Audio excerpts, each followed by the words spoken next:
अस्सलाम वालेकुम स्टूडेंट, आप Mohammad Saqib Asmi, your biology teacher. तो स्टूडेंट, आज हम बहुत ही इंपॉर्टेंट टॉपिक पर डिस्कस करेंगे। आज हम ये जानने की कोशिश करेंगे कि आखिर हमारी बॉडी लिविंग फॉर्म में क्यों है, या हम लिविंग क्यों हैं, या कौन सी बात है जो हमें लिविंग बनाती है। उस कॉन्सेप्ट को क्लियर करने की कोशिश करेंगे, उस चीज़ को समझने की कोशिश करेंगे।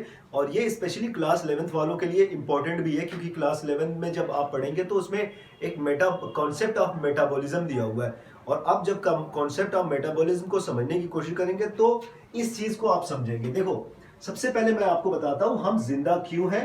क्योंकि हमारी बॉडी जो है वो डिफरेंट टाइप की सेल से बनी हुई है। हमारी बॉडी बहुत सारी सेल से बनी हुई है। आपको पता होगा हमारी बॉडी को बनाने वाली यूनिट्स का नाम, ऑफ कोर्स उनको सेल बोलते हैं, क्योंकि सेल वो स्मॉलेस्ट यूनिट होती है जहां पे सारी लाइफ की एक्टिविटीज परफॉर्म हो सकती है। और ये सेल किससे बनी हुई है? बायोमॉलिक्यूल से। More than 1000 type of organic biomolecule present है हमारी सेल के अंदर।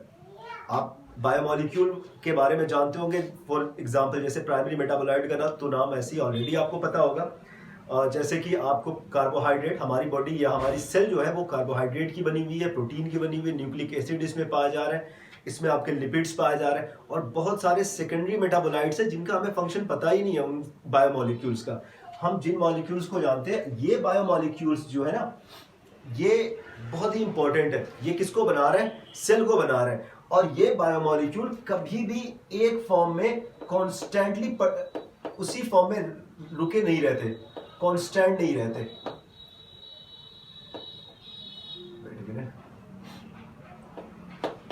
कांस्टेंट नहीं होते, इनमें ट्रांसफॉर्मेशन होता रहता है। क्योंकि ये जैसे न्यूक्लिक एसिड के बारे में मैंने बता दिया कि ये न्यूक्लिक एसिड हमेशा न्यूक्लिक एसिड की फॉर्म में या डीएनए की फॉर्म में नहीं रहता। डीएनए से मतलब डीएनए न्यूक्लियोटाइड में चेंज हो सकता है, न्यूक्लियोटाइड डीएनए में चेंज होता है, ग्लूकोज स्टार्च में चेंज हो सकता है, स्टार्च ग्लूकोज में चेंज हो सकता है। तो ये डायनेमिक फॉर्म मेंटेन रहती है, मतलब एक फॉर्म से दूसरे फॉर्म में इनका ट्रांसफॉर्मेशन लगातार कंटिन्यूअसली होता रहता है बिना किसी स्टॉपेज के। कोई भी इनमें कांस्टेंट स्टेज आती ही नहीं है। तो इसका मतलब इन बायोमॉलिक्यूल्स के अंदर लगातार क्या हो रहा है? ट्रांसफॉर्मेशन हो रहा है। फॉर एग्जांपल अगर हम बात करें तो हमारा जो ग्लूकोज मॉलिक्यूल है, आप देखेंगे ये ग्लूकोज मॉलिक्यूल कभी किस में चेंज हो जा रहा है, कभी ये चेंज हो जा रहा है पायरुविक एसिड में। आप देखेंगे आपका जो अमीनो एसिड है, इसमें से अगर कार्बन डाइऑक्साइड निकल गया तो ये चेंज हो जाएगा एमाइंस में। अगर आपका दो ग्लूकोज के मॉलिक्यूल है, ग्लूकोज है प्लस आपका ग्लूकोज है, ये दोनों ग्लूकोज के बीच में अगर हाइड्रोलिसिस हो गया, two molecule of monosaccharide like glucose monosaccharides होते हैं, अगर इनके बीच में हाइड्रोलिसिस हो गया तो ये चेंज हो जाएंगे किसी डाइसैकेराइड में। फॉर एग्जांपल माल्टोज में चेंज हो जाएंगे। अगर आपने मेरा पुराना लेक्चर पढ़ा होगा तो ये सारी चीजें आपको समझ में आ गई। कुल मिलाजुला के आपको ये समझना है कि जो हमारी सेल के अंदर जितने भी बायोमॉलिक्यूल्स पाए जा रहे हैं वो कांस्टेंट फॉर्म में नहीं रहते, किसी एक स्टेट में कॉन्स्टेंटली मेंटेन नहीं रहते, बल्कि वो उनके अंदर लगातार ट्रांसफॉर्मेशन चल रहा होता है, लगातार उनके अंदर चेंजेस आते हैं। ग्लूकोज कभी स्टार्च में चेंज होता है तो कभी ब्रेक होके पायरुविक एसिड में बदल जाता है। तो फॉर्मेशन एंड ब्रेक डाउन का प्रोसेस लगातार चल रहा होता है। तो ये लगातार मतलब एक फॉर्म से दूसरे फॉर्म में ये चेंज होते रहते हैं बायोमॉलिक्यूल्स। तो एक फॉर्म से दूसरे फॉर्म में चेंज होने के लिए जो रिएक्शन होता है, केमिकल रिएक्शन, हमारी बॉडी के अंदर केमिकल रिएक्शन होते हैं या सेल के अंदर केमिकल रिएक्शन होते हैं जो बायोमॉलिक्यूल को एक फॉर्म से दूसरे फॉर्म में ट्रांसफॉर्म करते हैं। सिंपल सा है, समझ में आ गया होगा। हमारी बॉडी सेल से बनी हुई है, सेल बायोमॉलिक्यूल से बने हुए, और बायोमॉलिक्यूल्स के अंदर बायोमॉलिक्यूल आपस में ट्रांसफॉर्म हो रहे हैं, एक फॉर्म से दूसरे फॉर्म में चेंज हो रहे हैं। कभी ग्लूकोज से स्टार्च तो कभी स्टार्च से ग्लूकोज, ये इस तरीके से। या आप देखें ग्लूकोज से पायरुविक एसिड में बदल रहे हैं, अमीनो एसिड से अमाइन में बदल रहे हैं, दो ग्लूकोज जुड़ के डाइसैकेराइड बना रहे हैं। तो ये लगातार प्रोसेस चल रहा होता है। तो ये जो प्रोसेस चल रहा होता है तो वो किसके थ्रू होता है? केमिकल रिएक्शंस के थ्रू। ग्लूकोज स्टार्च में बदलेगा, ऑफ कोर्स एक केमिकल रिएक्शन होगा तभी बदलेगा। दो ग्लूकोज डाइसैकराइड में बदलेंगे, केमिकल रिएक्शन होगा तभी चेंज होगा। ग्लूकोज पायरुविक एसिड में चेंज हो रहा है, ऑफ कोर्स बिना केमिकल रिएक्शन के तो नहीं होगा। इन्हीं केमिकल रिएक्शन को सेल के अंदर होने वाले वो केमिकल रिएक्शन जो किसी बायोमोलिक्यूल को एक फॉर्म से दूसरे फॉर्म में बदल रहे हैं, उनको हम बोलते हैं, उन केमिकल रिएक्शन को हम क्या बोलते हैं? Metabolic reaction. उनको हम बोलते हैं मेटाबॉलिक रिएक्शन। तो आई होप कि आपको समझ में आ गया, मेटाबॉलिक रिएक्शन का कॉन्सेप्ट समझ में आ गया। और यही केमिकल रिएक्शन एक फॉर्म से दूसरे फॉर्म में ट्रांसफॉर्म होना, यही हमको लिविंग बनाता है। और कोई अलग से चीज आपको लिविंग नहीं बनाती। आपकी बॉडी में होने वाले वो सारे केमिकल रिएक्शन जो बायोमोलिक्यूल को एक फॉर्म से दूसरे फॉर्म में बदल रहे हैं, वो आपको लिविंग बना रहे हैं। अगर देखा जाए किसी स्टोन के अंदर, किसी ब्रिक के अंदर, या फिर मेटल की बनी हुई इस चेयर के अंदर, इस टेबल के अंदर, ये केमिकल रिएक्शन एक्चुअली नहीं हो रहा है। उनके अंदर जो बायोमोलिक्यूल्स है ना, वो एक फॉर्म से दूसरे फॉर्म में चेंज नहीं हो रहा है, क्योंकि उनके अंदर केमिकल रिएक्शन नहीं हो रहा है। इसीलिए वो एक फॉर्म, वो भी केमिकल से बने हुए हैं, उनमें भी मॉलिक्यूल्स पाए जा रहे हैं, बट उनके मॉलिक्यूल ट्रांसफॉर्म नहीं हो रहा है, क्योंकि उनके अंदर कौन सा रिएक्शन नहीं हो रहा? मेटाबॉलिक रिएक्शन नहीं हो रहा है, जिसकी वजह से वो ट्रांसफॉर्मेशन वहां पे नहीं हो रहा। और यहाँ पे ट्रांसफॉर्मेशन हो रहा है, और यहाँ पे मतलब ट्रांसफॉर्मेशन हो रहा है। ट्रांसफॉर्मेशन करने के लिए क्या कौन से रिएक्शन हो रहे हैं? मेटाबॉलिक रिएक्शन हो रहे हैं। तो केमिकल रिएक्शन को एक्चुअली हम मेटाबॉलिक रिएक्शन कहते हैं, और यही केमिकल रिएक्शन आपको लिविंग बना रहे हैं। अब मेटाबॉलिक रिएक्शंस के कुछ फीचर्स हैं, उनको भी समझ लीजिए। आई होप कि आपको यहाँ तक समझ में आ गया कि हमारी बॉडी डायनेमिक फॉर्म में क्यों है, और हमारी बॉडी का जो स्टेट है उसके डायनेमिक फॉर्म में होने का क्या फायदा है। मतलब बायोमोलिक्यूल का लगातार एक फॉर्म से दूसरे फॉर्म में चेंज होने का क्या फायदा है, क्योंकि यही वो डायनेमिक फॉर्म है जो हमें लिविंग बना रही है। दूसरी चीज आप ये समझे कि मेटाबॉलिक का कॉन्सेप्ट क्लियर। अब ये मेटाबॉलिज्म अगर आपको समझ में आ गया, मेटाबॉलिक रिएक्शन समझ में आ गया, तो मेटाबॉलिक रिएक्शंस के कुछ फीचर है। पहली चीज तो इसके बारे में ये है कि कभी भी मेटाबॉलिक रिएक्शन आइसोलेटेड फॉर्म में नहीं होता, आइसोलेट नहीं होता, सिंगल फॉर्म में नहीं होता कभी भी। जैसे ये ग्लूकोज मॉलिक्यूल है, ग्लूकोज मॉलिक्यूल चेंज होगा पायरुविक एसिड में, तो ये कभी भी एक केमिकल रिएक्शन से नहीं होता। कोई एक मेटाबॉलिक रिएक्शन आके ग्लूकोज को पायरुविक एसिड में नहीं चेंज करता। तो नेचर में या लिविंग ऑर्गेनिज्म के अंदर, हमारी बॉडी के अंदर, हमारी सेल के अंदर जो केमिकल रिएक्शन एक्चुअली हो रहे हैं, जो मेटाबॉलिक रिएक्शन हो रहे हैं, वो सीरीज, एक मेटाबॉलिक रिएक्शन की सीरीज होती है। 10-11 रिएक्शन होते हैं एक साथ आगे पीछे करके, तो वो ग्लूकोज किस में चेंज हो जाता है? पायरुविक एसिड में चेंज हो जाता है। तो हम सही वर्ड देखें तो मेटाबॉलिक रिएक्शन जो होता है एक लिविंग ऑर्गेनिज्म के अंदर एक सीरीज में पाया जाता है। ये एक सीरीज में पाया जाता है, जिसको हम बोलते हैं मेटाबॉलिक पाथवे। मतलब ये एक रिएक्शन की एक चेन है, कई रिएक्शन मिलके आपका क्या कर रहे हैं? किसी एक टाइप के बायोमोलिक्यूल को दूसरे टाइप के बायोमोलिक्यूल में कन्वर्ट कर रहे हैं। ओके, ये चीज समझ में आ गई। तो ये तो पहला फीचर हो गया इसके बारे में। दूसरी चीज इसके बारे में क्या है कि ये और थोड़ा सा और आगे देख लेते हैं। ये जो मेटाबॉलिक पाथवे जो होता है ना इनका, ये आपका दो टाइप का हो सकता है, या तो सर्कुलर होगा या लीनियर होगा। हमने सुना होगा क्रैब साइकिल के बारे में। क्रैब साइकिल एक ऐसा केमिकल रिएक्शन होता है जिसमें वही मॉलिक्यूल बनते हैं, बट एक साइकिल की फॉर्म में होता है, ये चलता है। और हम जानते हैं, हमने ग्लाइकोलिसिस के बारे में पढ़ा होगा, जैसे कि आपका ग्लूकोज मॉलिक्यूल पायरुविक एसिड में बदलेगा, तो ये एक रिएक्शन जो होता है ना, जो यहाँ पे मेटाबॉलिक पाथवे होगा वो लीनियर फॉर्म में होगा। लेकिन ग्लूकोज फर्दर जब माइटोकॉन्ड्रिया के अंदर जाएगा और उसके बाद ये पायरुविक एसिड का फर्दर ब्रेक डाउन होगा, तो वहां पे एक साइकिल चलती है। तो वो मेटाबॉलिक पाथवे कभी कभी सर्कुलर होता है, साइकिल की फॉर्म में पाया जाता है, कभी कभी लीनियर फॉर्म में पाया जाता है। और जब भी ये साइकिल और लीनियर फॉर्म में होते हैं, क्योंकि हमारी बॉडी में एक दो तो मेटाबॉलिक रिएक्शन नहीं हो रहे, 1000 or more than 1000 types of chemical reactions are actually going on every second in our single cell of the body। एक सेल के अंदर हजारों लाखों केमिकल रिएक्शन एक साथ चल रहे होते हैं, और वही बायोमोलिक्यूल कहीं पे किसी और सब्सटेंस में चेंज हो रहा है, कहीं दूसरे सबसे दूसरे बायोमोलिक्यूल में चेंज हो रहा है, तो धीरे धीरे बीच बीच में से कहीं दूसरे तरफ चला जा रहा है, कहीं दूसरी तरफ चला जा रहा है। तो एक ट्रैफिक वेट अ मिनट, उसको बोलते हैं आपका ट्रैफिक पाथवे बना लेता है। मतलब अगर सिंगल सर्कुलर हो रहा है, साइकिल चल रहा है, तो हम कहेंगे ये एक साइकिल है। बट क्या हो रहा है, एक लीनियर फॉर्म में ये रिएक्शन हो रहा है, केमिकल रिएक्शन हो रहा है, तो हम कहेंगे कि ये एक मेटाबॉलिक पाथवे है या लीनियर फॉर्म में हो रहा है। लेकिन क्या होता है ना कि यहाँ पे एक साइकिल चल रही होती है, उसके बगल में दूसरी साइकिल चल रही होती है, यहाँ पे तीसरी साइकिल चल रही होती है, वहीं पे आपका लीनियर फॉर्म होता है, वहीं पे आपका कई ढेर सारे लीनियर फॉर्म इस तरीके से पाए जाते हैं। तो एक ढेर सारे क्रिस क्रॉस जैसा बन जाता है। जैसे आपके किसी बड़े शहर में बहुत सारे रास्ते होते हैं, वो रास्ते कहीं ना कहीं से जाके जंक्शंस पे मिल जाते हैं।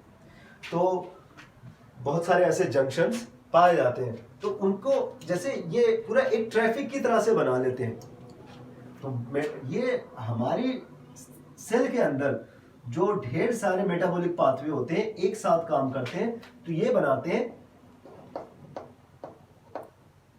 Traffic pathway. क्या बनाते हैं? Traffic pathway.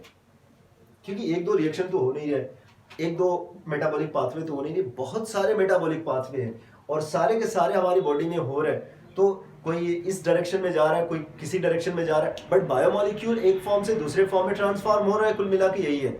लेकिन जब जा रहा है बीच बीच में से उनके थ्रू कुछ और सब्सटेंसेस बन जाते हैं, तो ये सारी चीजें भी हो रही है। लेकिन डायरेक्शन और क्या होगा, उनका लास्ट में फाइनल प्रोडक्ट क्या होगा, वो तो बनेगा। तो याद रखें, ट्रैफिक पाथवे की फॉर्म में ये मतलब सारे केमिकल रिएक्शन चल रहे होते हैं हमारी हर सेल के अंदर। तो ये अब थोड़ा सा एक बार फिर से मैं आपको क्लियर करा दूं, अगर आप यहाँ पे कंफ्यूज हो गए, फिर से देख लीजिए कि जो मेटाबॉलिक रिएक्शन होते हैं वो सिंगल फॉर्म में नहीं होते। मेटाबॉलिक रिएक्शन होते हैं सेल के अंदर, हम कहेंगे एक तो रिएक्शन तो होता नहीं है। जब भी कोई एक बायोमोलिक्यूल दूसरे बायोमोलिक्यूल में ट्रांसफॉर्म होता है, तो केमिकल रिएक्शन का एक सीरीज चलती है। उन केमिकल रिएक्शंस को, उन मेटाबॉलिक रिएक्शंस को हम मेटाबॉलिक पाथवे बोल देंगे, और वो मेटा होंगे, लीनियर भी होंगे। अब एक दो रिएक्शन तो होते नहीं है, हजारों लाखों रिएक्शन हो रहे हैं, हजारों लाखों मेटाबॉलिक पाथवे चल रहे हैं। ये मेटाबॉलिक पाथवे कहाँ पे हो रहे हैं? ऑफ कोर्स सेल के अंदर ही हो रहे हैं। तो ऑफ कोर्स एक दूसरे पे ओवरलैप तो करेंगे ही ना, क्रिस क्रॉस तो करेंगे ही, बट डायरेक्शन क्लियर है उनका। उनको पता है कि हमें कौन से मॉलिक्यूल में चेंज होना, एकदम परफेक्ट तरीके से चल रहा है। तो इसका मतलब वो एकदम ट्रैफिक पाथवे की तरह से काम करते हैं। ओके, तो ये मेटाबॉलिक रिएक्शन मेटाबॉलिक पाथवे की फॉर्म में पाए जाते हैं। मेटाबॉलिक पाथवे, जब ढेर सारे मेटाबॉलिक पाथवे वहां पे आपके देखे जाते हैं, तो हम उनको बोलते हैं ट्रैफिक पाथवे। ओके, तो ट्रैफिक पाथवे का कॉन्सेप्ट क्लियर। चलिए सेकंड हम फीचर के बारे में बात करते हैं। मेटाबॉलिक रिएक्शन के सेकंड फीचर क्या है इसका? ये एकदम स्मूथ तरीके से होते हैं। स्मूथ तरीका का मतलब होता है ये स्मूथली सारे के सारे metabolic reaction without a single instruction या सिंगल मिस्टेक, ये कंप्लीट तरीके से होते हैं। और ये क्या करते हैं, एक बायोमोलिक्यूल को दूसरे बायोमोलिक्यूल में क्या करते हैं, कन्वर्ट करते हैं एकदम स्मूथ तरीके से। अगर आप हेल्दी हैं तो आपके अंदर एक हेल्दी एक सेल है, तो उसके अंदर सारे के सारे बायोमोलिक्यूल्स एकदम प्रॉपर वे में हो रहे हैं। अगर थोड़ा से भी मिस्टेक हो गया, तो इसका मतलब सेल में थोड़ा वो मिस्टेक दिखने लगेगी, वो सेल के अंदर वो सारी प्रॉब्लम दिखने लगेगी। अगर 100% वहां पे हो रहा है, तो 100% सेल क्या होगी, हेल्दी होगी। बट थोड़ा बहुत ऐसा नहीं होता कि 100% होता है, कभी कभी उसमें एरर्स देखे जाते हैं। ओके, बट ये फीचर भी रहेगा कि ये स्मूथली रन करते हैं। जो भी मेटाबॉलिक रिएक्शन है वो स्मूथ तरीके से और विदाउट एनी मिस्टेक चल रहे होते हैं। थर्ड देखते हैं इनका जो मेटाबॉलिक का थर्ड फीचर जो होता है, वो ये होता है कि जितने भी मेटाबॉलिक रिएक्शन होते हैं वो कैटलाइज्ड होते हैं। कैटलाइज्ड होते हैं, ठीक है। कैटलाइज्ड का मतलब होता है, अगर आप लिविंग ऑर्गेनिज्म के अंदर किसी भी सेल के अंदर आप देखेंगे जो केमिकल रिएक्शन हो रहा है, वो सारे के सारे केमिकल रिएक्शन जो हो रहे हैं ना, वो बिना कैटलाइज्ड रिएक्शन दिखते ही नहीं है। लिविंग ऑर्गेनिज्म के अंदर कैटलाइज्ड रिएक्शन, आपने केमिस्ट्री वाले कैटलिस्ट के बारे में पढ़ा होगा, सेम वैसे ही हमारी बॉडी के अंदर कुछ प्रोटीन्स पाए जाते हैं। प्रोटीन्स के बारे में आपको ऑलरेडी पता है, जो टर्शरी स्ट्रक्चर वाले जो कुछ प्रोटीन्स होते हैं ना, उनके पास एबिलिटी आ जाती है, याद रखना, उनके पास एबिलिटी आ जाती है किसी सबस्ट्रेट को प्रोडक्ट में कन्वर्ट करने की एबिलिटी आ जाती है। ओके, किसी सबस्ट्रेट को प्रोडक्ट में कन्वर्ट करने की एबिलिटी आ जाती है। फॉर एग्जांपल ग्लूकोज को पायरुविक एसिड में कन्वर्ट करने की एबिलिटी आ जाती है, कार्बन डाइऑक्साइड निकाल के अमीनो एसिड को अमाइन में कन्वर्ट करने की एबिलिटी आ जाती है, दो ग्लूकोज मॉलिक्यूल को जोड़ के डाइसैकराइड या माल्टोज में कन्वर्ट करने की एबिलिटी आ जाती है। उन प्रोटीन को बोलते हैं एंजाइम। तो जितने भी केमिकल रिएक्शन होते हैं, जैसे कि फॉर एग्जांपल हमारी बॉडी के अंदर कुछ ऐसे केमिकल रिएक्शन होते हैं जो फिजिकल टाइप के, कुछ ऐसे फिजिकल टाइप के भी रिएक्शन होते हैं, जैसे कार्बन डाइऑक्साइड को हमारी बॉडी में सेल में डिसॉल्व करना या वाटर में डिसॉल्व करना, वो एक टाइप का फिजिकल प्रोसेस है, but still that is controlled by but still it is catalysed. इसमें भी एक कैटलिस्ट की जरूरत पड़ती है इस काम को करने में भी। तो जितने भी केमिकल रिएक्शन है, without any exception, all the chemical reactions are controlled by, are the regulated by these enzymes. और एंजाइम्स क्या है? वो प्रोटीन जिनके पास किसी सबस्ट्रेट को प्रोडक्ट में बदलने की एबिलिटी आ जाए, जिनके पास, या जो किसी भी रिएक्शन को, किसी भी मेटाबॉलिक रिएक्शन को एक्सेलरेट कर दे, स्पीड बढ़ा दे उसकी। अगर 1 मिनट के अंदर, इन 1 मिनट और 60 सेकेंड, अगर मान लेते 100 ग्लूकोज मॉलिक्यूल बन रहे थे, तो ये आके क्या करेंगे, कैटलाइज्ड या कैटलिस्ट आ जाएंगे, बायोलॉजिकल कैटलिस्ट जिसको हम एंजाइम बोल रहे हैं। ये क्या करेंगे, ये 100 के बजाय 10,000 ग्लूकोज मॉलिक्यूल को बनवा देंगे उतनी ही एनर्जी में। मतलब इसने आके स्पीड को एक्सेलरेट कर दिया। ये काम करते हैं एंजाइम। तो नेक्स्ट वाले लेक्चर में हम एंजाइम को समझेंगे और डिटेल में उनके बारे में जानेंगे, और ये भी देखेंगे कि कौन कौन से जो फैक्टर है वो उनकी एक्टिविटीज को, उनके केमिकल रिएक्शन वाले जो एबिलिटी है उनको इन्फ्लुएंस करते हैं। ये सारी चीजें हम नेक्स्ट वाले लेक्चर में बात करेंगे। बट आई एम श्योर कि आप मेटाबॉलिक जो रिएक्शन होता है उसका कॉन्सेप्ट समझ गए होंगे कि किस तरीके से मेटाबॉलिक रिएक्शन का जो कॉन्सेप्ट है वो किस तरीके, या मेटाबॉलिज्म किस तरीके से काम करता है और हमें लिविंग कैसे बनाता है। तो याद रखें, जब ये डायनेमिक फॉर्म होगा, जब बायोमॉलिक्यूल ट्रांसफॉर्म होंगे तो सेल लिविंग फॉर्म में रहेगी, और जब सेल लिविंग होगी तो आपकी बॉडी लिविंग फॉर्म में होगी। तो कुल मिला जुला के ट्रांसफॉर्म करने के लिए रिस्पॉन्सिबल जो केमिकल रिएक्शन होते हैं उनको हम मेटाबॉलिक रिएक्शन कहते हैं।